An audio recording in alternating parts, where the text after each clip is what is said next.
ঈদকে সামনে রেখে জমে ওঠার অপেক্ষায় রাজধানীর বিপণী বিতানগুলোতে। তবে শেষ মুহূর্তের ঝামেলা এড়াতে অনেকেই এখনই সেরে নিচ্ছেন কেনাকাটা। ঈদ কেনাকাটার খবর জানাতে এই মুহূর্তে বসুন্ধরা সিটি কমপ্লেক্স থেকে যুক্ত হচ্ছেন সহকর্মী জিন্নাতারা যশোয়া। সরাসরি যাচ্ছি তার কাছে।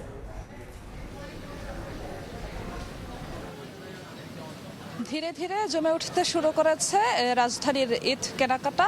যারা একদম ঝামেলার মধ্যে যেতে না চান তারা শুরুর দিকেই তাদের কেনাকাটা সারছেন এবং সবচেয়ে প্রধান যে জিনিসগুলো দরকার ঈদকে ঘিরে শাড়ি পাঞ্জাবি সেই বিষয়গুলোর দিকেই এখন ক্রেতারা বেশি ঝুঁকছেন এবং সব থেকে বেশি এখন দেখা যাচ্ছে যে পাঞ্জাবির দোকানগুলোতে ভিড় এবং শাড়ি এবং সালোয়ার কামিজের দোকানগুলোতে সব থেকে বেশি ভিড় লক্ষ্য করা যাচ্ছে। কারণ ক্রেতারা যেমনটা বলছেন আমাদেরকে যে ঈদের সকালটা আসলে পাঞ্জাবি শাড়ি সালোয়ার কামিজ এগুলো দিয়ে শুরু হয়, তাই তারা সবার আগে আসলে এইসব দোকানগুলোতেই ভিড় করছেন, এইসব কেনাকাটাগুলো সারছেন এবং ধীরে ধীরে তাদের কেনাকাটার পরিধি আরও বাড়বে।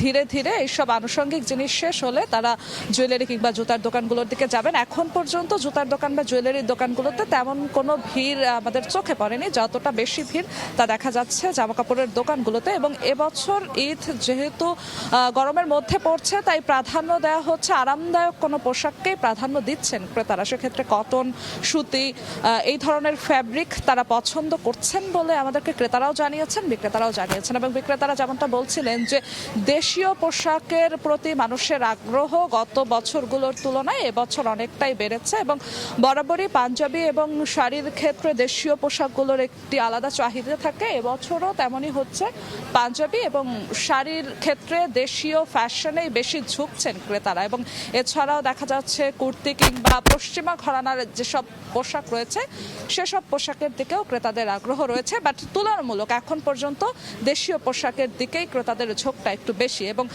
ক্রেতাদের স্বাচ্ছন্দ্যের কথা চিন্তা করে, ক্রেতাদের বলা যায় পছন্দের কথা চিন্তা করে এবছর বিক্রেতারা বরাবরের তুলনায় কিন্তু চেষ্টা করেছেন আরও নতুন ধরনের কোনো ডিজাইন, কাট কিংবা নকশার পোশাক নিয়ে আসার জন্য। এবং এখন পর্যন্ত তাদের যেমন সাড়া পাওয়ার কথা বিক্রেতারা বলছেন তেমনই সাড়া পাচ্ছেন এবং 10 রোজার পর থেকে তারা আরও বেশি সাড়া পাওয়ার প্রত্যাশা করছেন। তো ঈদ কেনাকাটার আমার এই ছিল বসুন্ধরা থেকে সবশেষ খবর। সরাসরি ছিলাম ঈদ কেনাকাটার খবরে।